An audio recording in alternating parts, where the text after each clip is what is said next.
On a Sunday night in September 1967, millions of American families sat down in front of their television sets expecting a harmless hour of music and jokes. CBS ran one of the tightest censorship operations in the history of broadcast television, and the Smothers Brothers Comedy Hour was watched more closely than almost anything else on the network. Every script passed through a review board.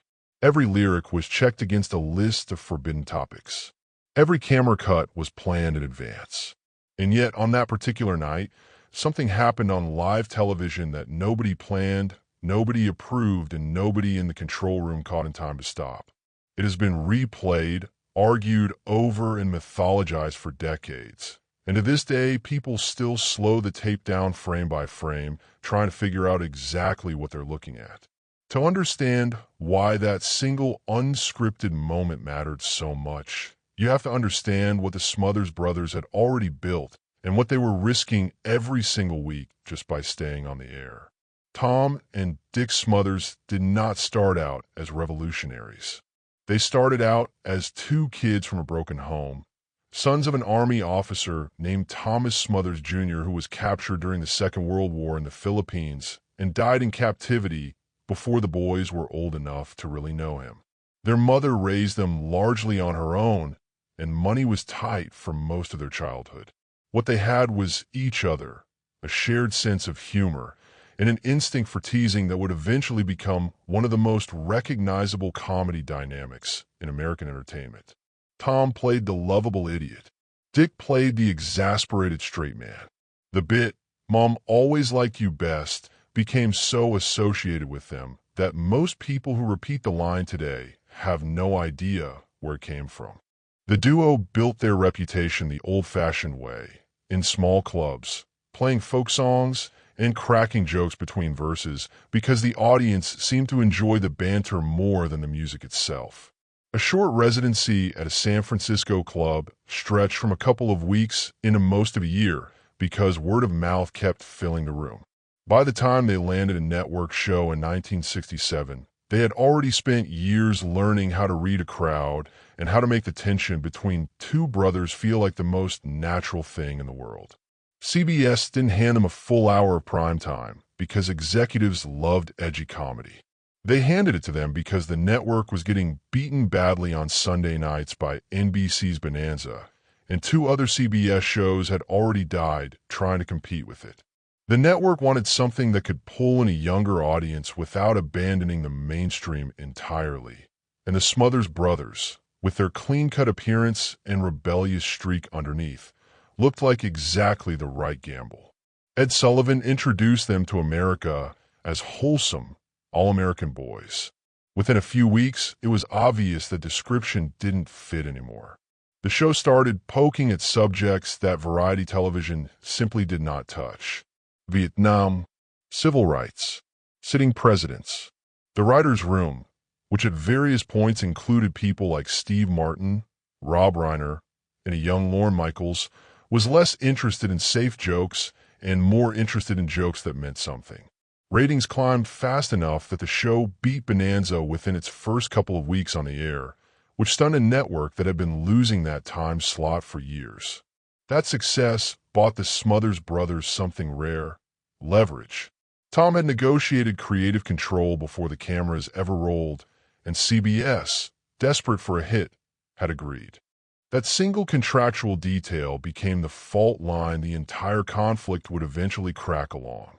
With creative control in hand, Tom booked guests the network never would have approved on its own. Folk singers with a history of political protest. Rock bands nobody else on television would touch. Songs that were, by the standards of 1967 network television, direct provocations aimed at sitting presidents. Pete Seeger's appearance became one of the clearest examples of what the show was willing to fight for. Seeger had been effectively frozen out of network television for close to 2 decades because of his political associations. When he was finally invited onto the Comedy Hour and performed a song widely understood as a pointed criticism of the war in Vietnam, CBS cut it before it ever reached viewers. Tom didn't let that disappear quietly.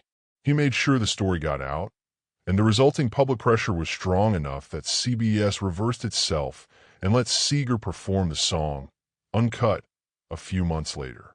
It was a small victory, but it told the brothers something important. Pushing back publicly worked, at least sometimes. The show also became one of the only places on American network television willing to book the rock acts that defined a counterculture. The Doors, Jefferson Airplane, Buffalo Springfield, Steppenwolf, and The Who all performed on that stage between 1967 and 1969, acts that mainstream variety programming generally treated as too loud, too strange, or too dangerous for a family audience. For the Smothers Brothers, booking them wasn't just a musical choice. It was a statement about who got to be seen and heard on national television. Which brings us back to that night in September of 1967, when The Who took the stage to perform My Generation. The band's drummer, Keith Moon, was famous even then for a level of chaos that made most stage crews nervous. Moon had a habit of destroying his kid at the end of a set, but for this particular taping, he wanted something bigger than the usual smash cymbals and kicked over drums. According to accounts from people who worked on the show, Moon had arranged for his bass drum to be rigged with a flash charge far more powerful than anyone on the crew had agreed to or expected. When the song reached its final crescendo, the charge went off, and what should have been a loud theatrical flourish turned into something closer to an actual explosion.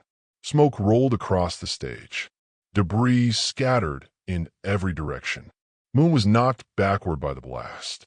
Guitarist Pete Townsend, standing close enough to feel the shockwave, later described the ringing in his ears as something that never fully went away, and he has spoken over the years about lasting hearing damage that he traces back to that exact moment.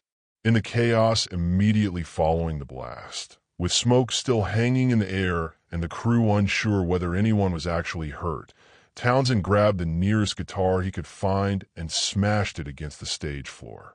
That guitar happened to belong to Tom Smothers, who reportedly stood frozen, too stunned by the noise and the smoke to react in the moment.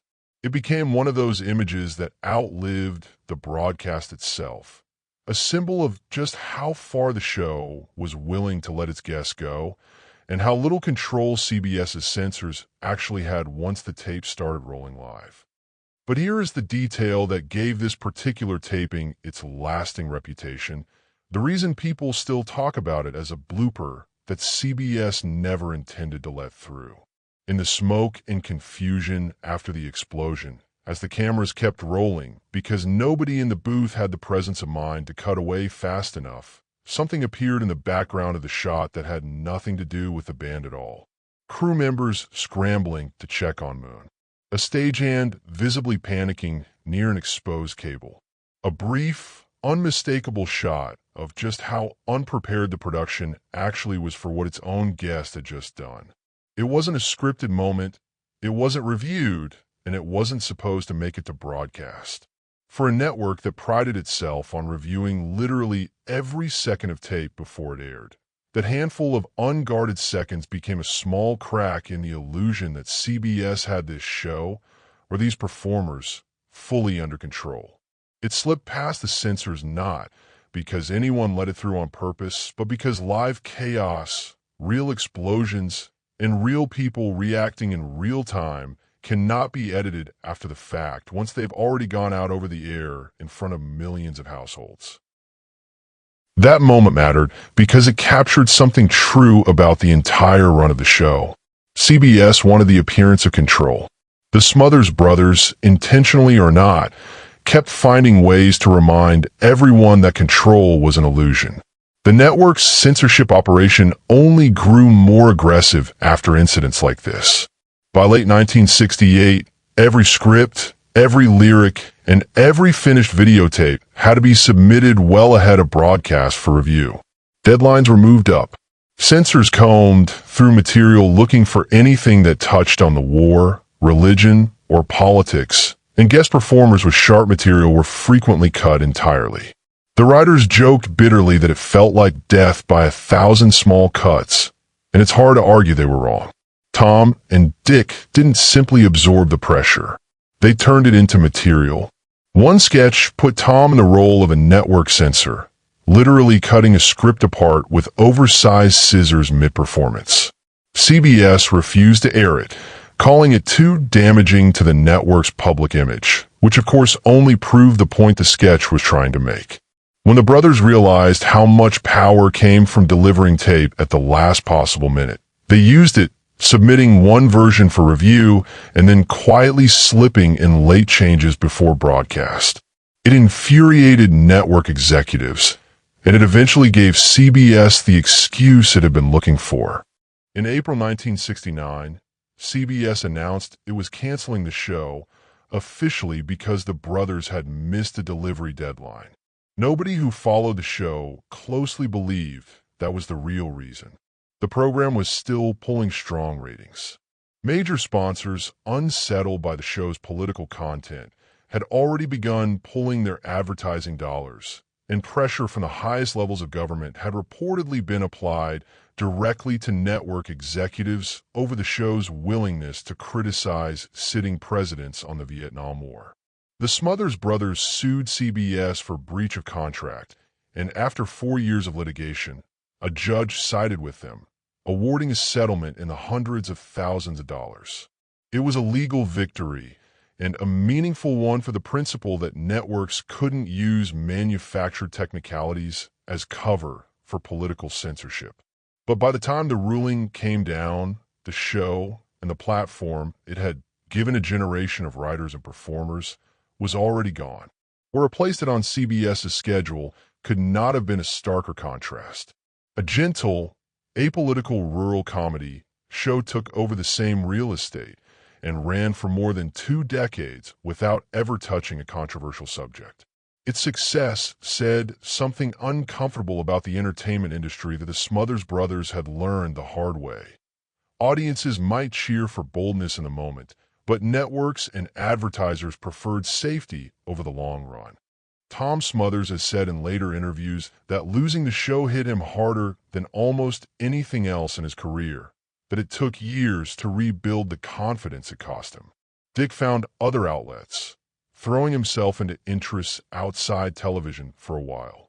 The brothers attempted comebacks more than once, on ABC in 1970 and again on NBC in 1975, and while flashes of the old material occasionally broke through, neither version recaptured what the original show had, in large part because the cultural moment that made the original so electric had already started to fade. Even a 1988 reunion special on CBS, warmly received and nominated for multiple Emmys, felt more like a nostalgic tribute than a continuation of what the show had once represented. What has kept the story alive for more than half a century isn't just the political fight, though that fight matters enormously to the history of American broadcasting. It's moments like the one captured during the Who performance, the small, unscripted seconds that no censor could have caught because no censor could have predicted them. Television in that era worked hard to project total control, polished, reviewed, and safe.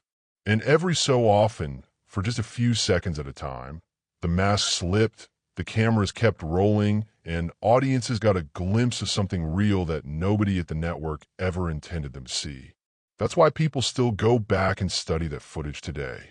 Not because of the explosion itself, dramatic as it was, but because of what happened in the background while everyone was still recovering from it. The unplanned, unedited proof that even the most tightly controlled show on television could, for a moment, get away from everyone running it. Decades later, the full archive of the Smothers Brothers' work, contracts, scripts, correspondence, and recordings found a permanent home in a major university performing arts collection, preserved as a record of a real fight over free expression on American television. Comedians and writers who came up in the decades after have pointed back to that show again and again as the place where the modern template for political comedy on television was first tested, refined, and nearly destroyed.